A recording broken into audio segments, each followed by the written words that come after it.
Assalamualaikum semua. Wahai warga Ipoh, saya daripada Azno Catering mengucapkan terima kasih pada warga Ipoh kerana banyak support saya datang makan berbuka puasa di Ayukasa. Semoga di tahun hadapan kita akan tambah kebaikan lagi, kita menambahkan menu, berbagai menu. InsyaAllah tahun depan kita jumpa lagi dan minta support kita lagi. Bukan sahaja warga Ipoh tetapi seluruh Perak, ada yang datang daripada Manjung, ada yang datang daripada Tapah, Kuala Kangsar, ada juga yang datang daripada luar Perak seperti Selangor, Kuala Lumpur, Johor pun ada. Mereka semua berpuas hati dan kita juga mengucapkan kita sangat-sangat berterima kasih kerana support yang diberikan dan Alhamdulillah.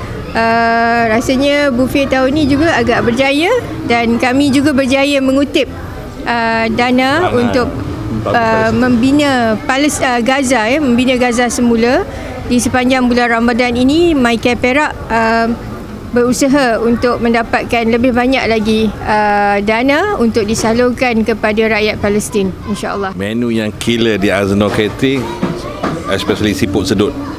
Siput sedut dia, lepas tu dia punya kambing bakar dia, kambing grill dia tu, memang ini jadi kegilaan orang ramai bila datang di black pepper.